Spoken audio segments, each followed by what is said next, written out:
Hello, ladies and gentlemen, crypto deep divers.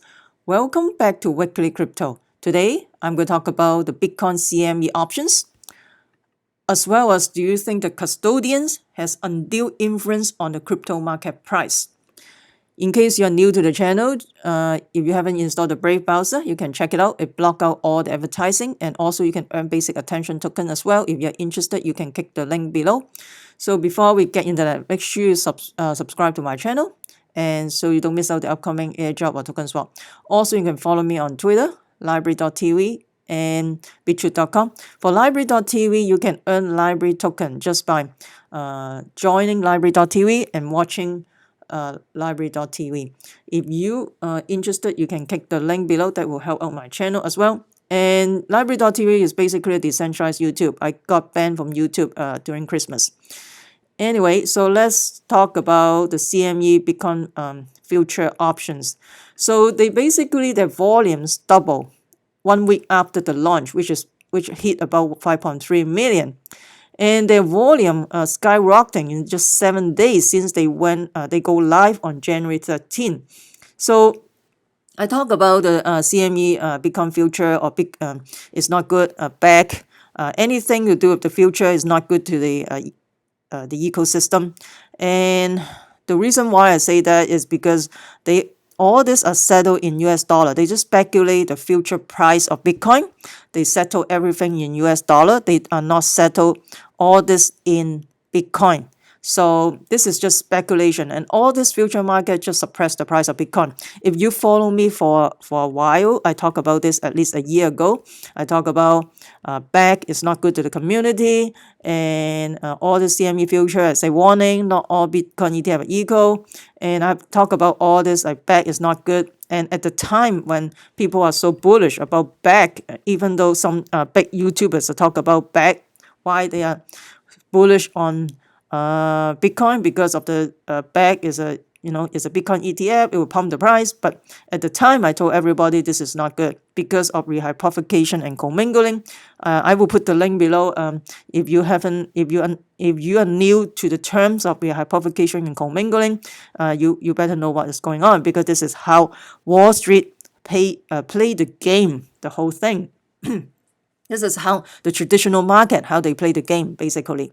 So people are so naive, even though a lot of big YouTubers saying that a bag is good, it's good for the community, it's going to pump the price, but see what happened. The bag was launched since last year, right? And look at the price of Bitcoin, it's still going nowhere. And right now you have a CME Bitcoin option as well. And this is just another price of suppression. And if you go back in history, if you see they launched the commodity future market like gold future, silver future, and uranium future, all this suppressing the price of gold, silver, and uranium as well. I think this is from Super Crypto. You can go back and check out Super Crypto as well. And so basically, as of January 17, volume was 122 contract worth about 610 Bitcoin, worth about 5.27 million. And then this, by comparison, on day one, volume was only 55 contract and 275 Bitcoin, worth about 2.37 million. Open interest stood on 219 contract, equivalent to over 1,095 Bitcoin, 9 million, which is worth about 9 million. So you can see the breed has 472 million, Ledger X 38 million, back 178,000 and million 178,000. Okay, exchange 35 million, CME is 9.5 million. And so basically, CME already launched a very successful options. Well, this is just another instrument to suppress the price of Bitcoin, because options, you basically buy the put and call options, right? Just like in the stock market. So you don't buy the actual stock. You just speculate the price, and then you settle all this in US dollar, not the actual Bitcoin. And so CME see a total volume of, let's see, last week ended, CME is seeing a total volume of over 7,000 contracts, 36,000 Bitcoin, nearly 313 million, and back also traded at 15.2 million on that day. So I don't think it's a good idea to have all these options and all that. But unfortunately, Wall Street is already stepped in long time ago, and they want to control the price of Bitcoins. This is how they control, using the future contract, options, stuff like that. So, and another thing that we want to talk about is Binance. So there's some controversy about Binance that they don't report their profit. Their profit estimate may not be accurate. So, every quarter, Binance is burning their BNB token, and in the initial white paper, they burn the BNB token every quarter based on profit, right? Based on profit. But right now, they quietly removed that from the white paper some time ago, and they now burn the BNB token based on volume, not profit. So people are speculating that their profit estimate may not be accurate. So let me know what you think about the CME Bitcoin options, and do you think this is another instrument to control the price of Bitcoin? Let me know what you think. I would love to hear from you. And as well as Binance, right now Binance, they changed their burning token. They base on quarterly. They base on volume, not profit. Let me know what you think about this. I would love to hear from you. And custodial services, Custodian. So of course Coinbase is the biggest custodian. I think Gemini is as well. Kraken, I guess Kraken is another one too. So do you think the Custodians services has undue influence on the crypto market price? So based on Bitwise, let's see. So the Bitwise, they have a 10 large cap crypto index fund. So let's see what is in there. So this is Bitwise 10 private index top 10, the large cap top 10 private index fund. They have Bitcoin, Ethereum, Ripple, Bitcoin Cash, Litecoin, EOS, Tezos, Ethereum, Cardano, Chainlink. So of course, the majority of them is in Bitcoin, 79.6%. If you see their returns, the Bitwise 10 private index funds, 1 month is 22.8%. Since inception, which is 2017, of course, 2017 is an all-time high, right? They lose about 21%. 3 months is 3.1%. Bitwise 10, let's see. The Bitcoin, of course, 1 month is 20.1%, and 3 months 5%. Since inception, 5%.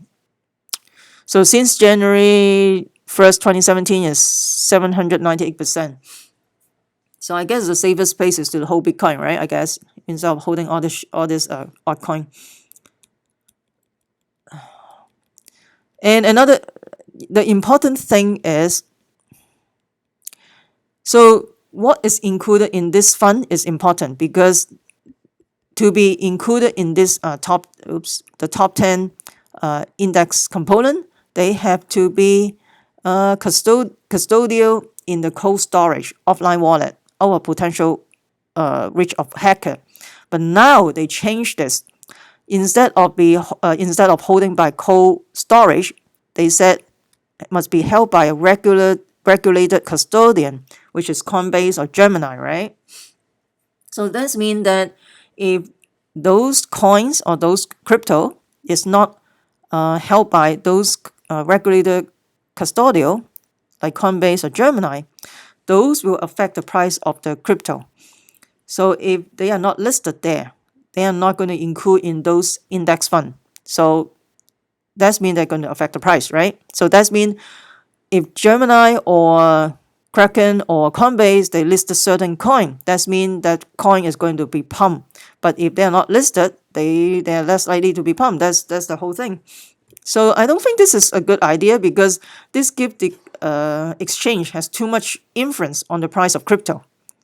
So, for example, in Monero have to be take out from the index component, the index fund, because it is not held by the regulated custodial, and is of course is one of the privacy coin. Privacy coin is not held by any of the regulated custodian, and of course institutional investor, They don't want to go to the private seed coin because of the regulatory uncertainty. So another thing is Cardano. So Cardano, they're saying that in the newsletter, they're saying that the fund will be liquidate. The fund has liquidated actually in his position in Cardano, even though the token used to be qualified for the index fund because it can be in cold storage, right, in the ledger. But right now, because Cardano is not supported by the Coinbase or Kraken or I think Coinbase or Gemini, is not supported by those Coinbase custody, so has to be taken out. So basically, you can see like Coinbase is very powerful. Just one exchange can influence the price of the price of the altcoin, and I don't think it's a good idea. Another feature is the staking as a service, the staking reward, and Coinbase support the staking reward for Tezos, and probably they will support the staking reward for Ethereum in the future, right? So if they support the staking service, is also the investor. They don't want to deal with all this. They don't want to like transfer their token to a ledger, and then they use the interface from T-Box wallet to deposit their token to the baker and then get a reward. I mean, institution investor, they want the convenience. They don't want to deal with all this jazz. So they probably will choose over the convenience because Coinbase is going to take care of that. And of course, Coinbase is going to take a haircut, like 25% off of the reward. So the baker charges probably maybe 6 or 7%, depending on which bakers you're going to use. But Coinbase is going to charge you 25%. So this is a haircut, right? But then this is just for convenience for the staking options. So the institution, they don't want to deal with it. They just, okay, I give you 25% of the commission. You deal with all this technical thing, and then I would just, I would just put your Tezos in your custody account and just save all this headache. So in terms of the price, instead of the staking services and all that, it looks like just one exchange can have big influence on the token. And I don't think it's a good idea because it defeats the whole purposes of the fundamentals of the blockchain technology, because the aim is to decentralize the traditional system, right? But right now, it seems to be we're going back to the centralized system with this approach. And he also talked about we have seen this before. The decentralization promise of the early internet evolved into a centralized infrastructure with alarming secondary effects because most of us choose convenience over resilience. So we could be in danger of making the same mistakes. Only this time it's not just our information at risk. This time we're talking about a market that can shape wealth and move money. So a relatively small market for now, but it could become a mainstream portfolio in the future, right? That could have significant influence on the finance on every individuals. So let me know what you think about this. Do you think the custodian has great influence on the price of crypto market? And let me know what you think about this. I mean, this is good to prompt you to thinking about the custodian services, because the institution investor, they prefer this approach because they don't want to all deal with holding the coin to a ledger or deal with all the single little altcoin or whatever. And this could potentially affect those index funds, right? So this is the component of the index funds. They're going to take away from Cardano because Coinbase do not support Cardano for the custodial services. And I think it will have a great influence. Let me know what you think about this. Do you think the custodians have great influence on the crypto price? And also, what do you think about the Bitcoin CME future contract as well as the CME Bitcoin options? Do you think that will affect the price of Bitcoin as well? If you find this video helpful, smash the like button, subscribe to my channel, also share with your friends. Make sure you subscribe so you don't miss out the upcoming airdrop or token swap. Also, you can follow me on Twitter, library.tv, bitchute.com, and if you haven't hit the notification bell, make sure you hit it because you don't miss out the upcoming videos, because sometimes the token swap or staking reward can be time sensitive. So